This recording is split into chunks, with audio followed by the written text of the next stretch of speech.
जय हिंद साथियों। डॉक्टर संग्राम पाटिल बात कर रहा हूँ इंग्लैंड से। साथियों, आज बात करेंगे इस वीडियो में कि हमारे देश में एक ऐसा शासक हुआ था, एक ऐसी सरकार आई थी। हालांकि उस वक्त डेमोक्रेसी नहीं थी, ये डिक्टेटरशिप थी, सल्तनत थी। दिल्ली में ऐसा एक सुल्तान आया था जिसको आज याद करना बहुत ज़रूरी है, क्योंकि उसने जो कुछ चीज़ें की थी वो आज की सरकार के प्रोजेक्ट से, एक्टिविटीज से मिलती जुलती है। तो ये सुल्तान था मोहम्मद तुगलक। आज इसे यड़ा मोहम्मद कहा जाता है साथियों। मुझे पता नहीं आपने सुना है कि नहीं, मैंने बचपन में सुना था। अगर कोई गलती करता था, मूर्ख जैसी, इडियट जैसी बिहेव करता था, तो उसे यड़ा मोहम्मद या जाम मोहम्मद कह दिया जाता था। तो ऐसे क्या किया था इस यड़ा मोहम्मद ने जो हम आज भी याद करते हैं। ये 14वीं सदी का सुल्तान था दिल्ली का, और ये अपने पिताजी को शायद मार कर ये गद्दी पर बैठा था, और आते ही उसके सिर पर ऐसी धुन सवार थी। उसको लगता था कि चलो आज कुछ तूफान कर दे, और वो शायद कुछ कॉम्प्लेक्स में रहा होगा, सुपेरिटी कॉम्प्लेक्स में। ज़्यादातर ऐसे इडियट डिसीजंस लेने के लिए, ऐसे जनता को बुरी तरह से, नकारात्मक तरह से प्रभावित करने वाले डिसीजंस लेने के लिए सुपेरिटी से ज़्यादा इन्फेरिटी कॉम्प्लेक्स रहता होगा, क्योंकि इन लोगों को प्रूव करना होता है कि मैं दूसरे से ज़्यादा अच्छा हूँ या अच्छी हूँ।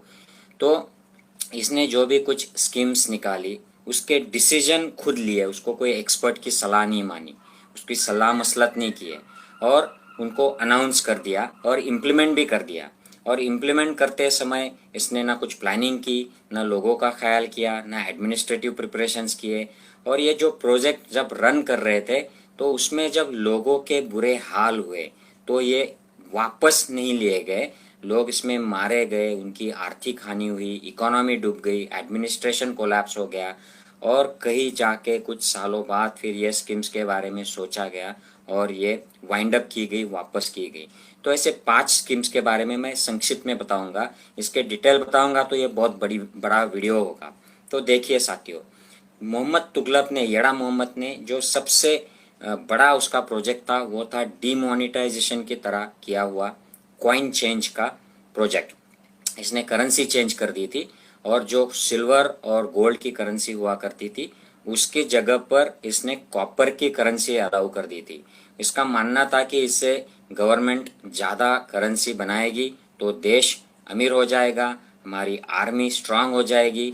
तो उसने कॉपर की करेंसी अलाउ की, और हुआ ये कि लोग सिल्वर और गोल्ड की करेंसी जैसे ही उनके पास रहती थी उसको घर रख लेते थे, घर में ही कॉपर की करेंसी बनाते थे और उसको चलाते थे मार्केट में।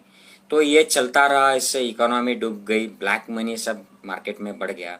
और उसके कुछ साल बाद जब मोहम्मद के तुगलक के ध्यान में ये बात आई तो उसने फिर ये स्कीम रिवर्स कर दी, और लोगों में अनाउंस किया कि आप सब आपके जो कॉइन्स है कॉपर के, ये जमा कराए, और सरकार की तिजोरी से आपको गोल्ड और सिल्वर के कॉइन दिए जाएंगे। तो जो भी लोग थे राज्य में उस वक्त के भारत में, उन्होंने सब ने वो जो ब्लैक के कॉपर मनी बनाए थे उनको सरकारी तिजोरी में जमा कर दिया। उसके बदले में ओरिजिनल कॉइन्स ले लिए, ब्लैक मनी सब वाइट हो गया, और किसी को कुछ सजा भी नहीं हुई, इकोनॉमी कोलैप्स हो गई। दोस्तों, ऐसे ही एग्जैक्ट हुआ है आज के गवर्नमेंट के काल में। बिना किसी से सलाह मसलत किए, किसी की बात सुने, मोदी जी ने एक रात अनाउंस कर दिया कि हम डीमोनेटाइजेशन करते हैं। अच्छी खासी इकोनॉमी चल रही थी, मनमोहन सिंह की बनाई हुई, रघुराम राजन उस वक्त गवर्नर थे उसके पहले, और इन सब की बनी बनाई आर्थिक महासत्ता की ओर चलने वाली इकोनॉमी में अचानक एक रात डीमोनेटाइजेशन कर दिया। लोग रास्ते पर आ गए और इकोनॉमी कोलैप्स हो गई, लोगों के धंधे बर्बाद हो गए, और सिर्फ स्मॉल और मीडियम ही नहीं बल्कि लार्ज स्केल इंडस्ट्रीज भी डूब गई। तो ये सिमिलैरिटी है यड़ा मोहम्मद और मोदी सरकार के प्रोजेक्ट में। दूसरा जो प्रोजेक्ट है, यड़ा मोहम्मद के काल में वहाँ पर एक इमाइग्रेंट वर्कर का एक मसला हो गया था साथियों। तो उसने लोगों को फोर्सफुली दिल्ली से दौलताबाद, जो कि 1000 किलोमीटर से ज़्यादा डिस्टेंस पर है, यहाँ पर माइग्रेट कराया था। उसने, उसके दिमाग से एक स्कीम निकली, और उसने सोचा कि हम दिल्ली को नहीं, दौलताबाद को, जो महाराष्ट्र में, नॉर्थ महाराष्ट्र, सेंट्रल महाराष्ट्र में है, उसको हम राजधानी बनाते हैं, और दिल्ली के सारे लोग अपने कुत्तों को, बिल्ली को, जानवरों को लेकर यहाँ से निकले, प्रॉपर्टी लेकर निकले और दौलताबाद जाए। स्कीम अनाउंस कर दी, इम्प्लीमेंट भी कर दी, फोर्सफुली लोगों को एक जगह से दूसरे जगह पर माइग्रेंट करने को उसने लगाया। इसमें अच्छे तरह से प्रिपरेशन नहीं हुए, लोग भूख से मर गए, बीमारी से मर गए और बहुत इसका नुकसान हुआ। लेकिन तुगलक ये सब करते रहा। उसके लिए उसने काफ़ी सारी वजह बताई, धर्म का सहारा लिया, इस्लाम को स्प्रेड करने के लिए करेंगे, या मंगल्स जो नॉर्थ में अटैक करते हैं उनसे सुरक्षा मिल जाएगी तो आतंकवादी अटैक कम हो जाएंगे। तो ये सारी वजह थी, लेकिन इसमें लोग मारे गए और बहुत सारा नुकसान हो गया। तो ऐसे ही इमाइग्रेंट वर्कर्स का मसला मोदी जी ने भी क्रिएट कर दिया। लोगों को वार्न करके, अच्छी तरह से प्रिपरेशन करके अगर अनाउंस करते लॉकडाउन, तो लोग अपना प्रिपरेशन करते, शायद माइग्रेट नहीं करते। लेकिन मोदी जी ने एक रात को अनाउंस कर दिया कि आज से पूरा देश लॉकडाउन में जा रहा है। इससे कोई सलाह मसलत लोगों से नहीं की, एक्सपर्ट की राय के खिलाफ ये डिसीजन लिया, उनकी अलग राय थी। और लोगों के ट्रेन बंद कर दिए, बसेस बंद कर दिए, जो लोग रास्ते पर आए उनको पुलिस से लाठी से पिटवाया। लोग रास्ते पर मर गए भूख से, बीमारी से। रास्ते पर औरत जो प्रेग्नेंट थी उनकी डिलीवरीज हुई, लेकिन उनको कोई भी सहारा गवर्नमेंट की तरफ से मदद नहीं मिली। हजार हजार किलोमीटर लड़कियों ने अपने बीमार पिताजी को शिफ्ट किया, उनका काफ़ी सारी उनकी सराहना भी हुई। ये तो शर्म की बात है। ये ऐसे हम जो लड़कियां 1000-1500 किलोमीटर साइकिल पर पिताजी को ले जा रही है और उसको हम प्रेस कर रहे हैं, यह बहुत गलत चीज़ हो गई। तो येड़ा मोहम्मद ने जो लोगों को रास्ते पर उतारा था, वैसे ही मोदी जी ने भी उतार दिया। ये दूसरी सिमिलैरिटी हो गई। तीसरी बात जो है साथियों, कि येड़ा मोहम्मद ने भी अपने खुद के लोगों को मरवा दिया था एक सुपर एडवेंचरस प्रोजेक्ट में। खुद का सैन्य, 1 लाख सैनिक अपने जवान मरवा दिए थे। तो उसने कुमाऊं का जो माउंटेन है, उस वक्त के जो हिमालयन राज्य थे, वहाँ पर 1 लाख सैन्य से हमला बोल दिया।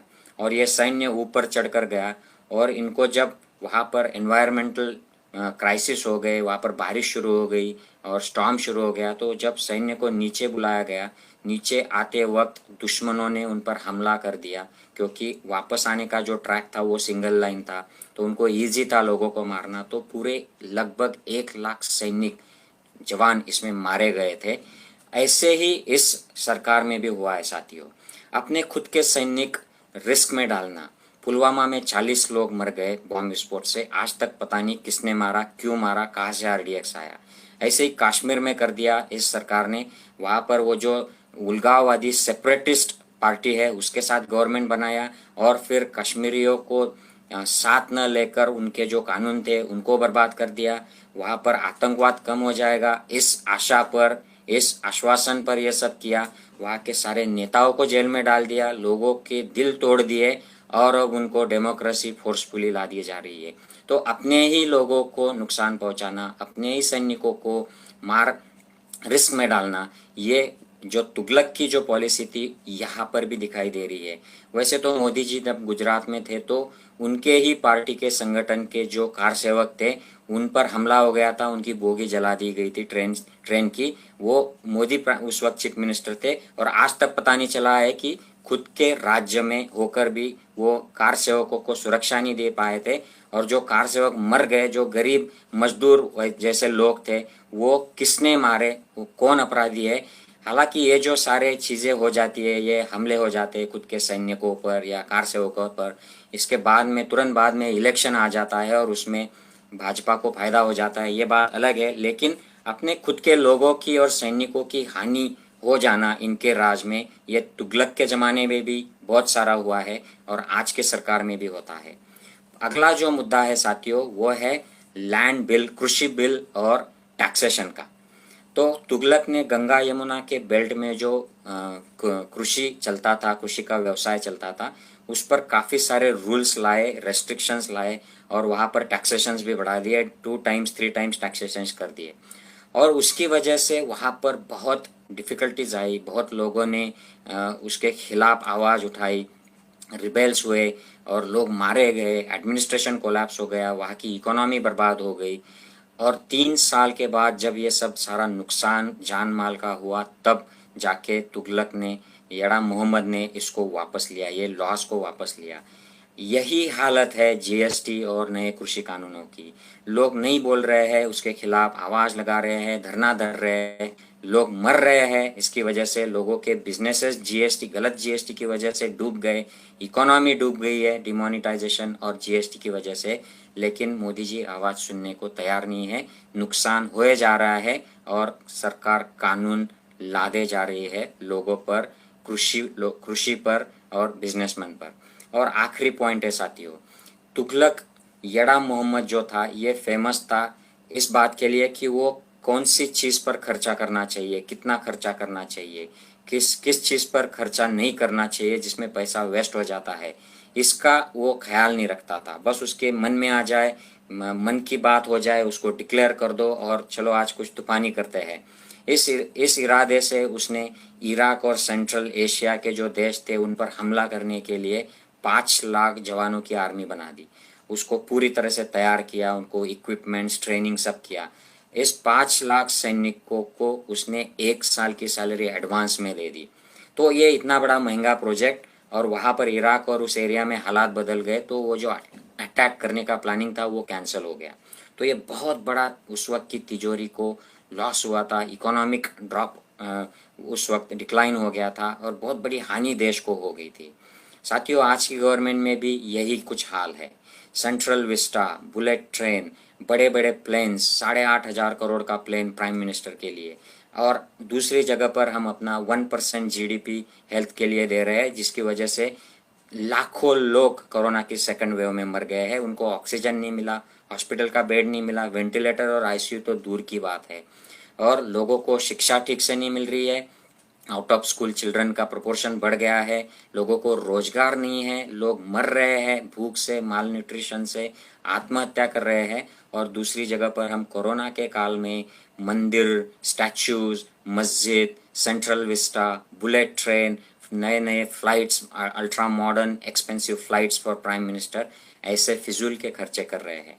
तो साथियों, यड़ा मोहम्मद का जो काल था वो पिछले 2000 साल में ऐसा किंग हुआ, ऐसा रूलर हुआ देश का, ऐसी सरकार उसने बनाई कि जो लोगों को तकलीफ पहुंचाती थी, इकोनॉमी को बर्बाद करती थी, लोगों को मारती थी, खुद के ही सैनिकों को, जवानों को रिस्क में डालकर उनकी जान गंवा बैठती थी। और आज के सरकार में भी ये देखने को मिलता है।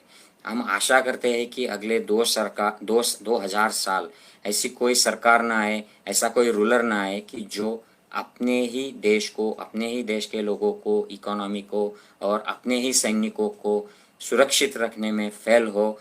इतना ही नहीं कि अपने खुद के स्कीम से, खुद के प्रोजेक्ट से, अपनी मन की बात इम्प्लीमेंट करने से वो अपने ही लोगों को नुकसान न पहुंचाए, ऐसी हम आशा करते हैं। साथियों, मेरी बात से सहमत हो तो प्लीज़ इस वीडियो को ज़्यादा से ज़्यादा शेयर करें। Take care, bye bye.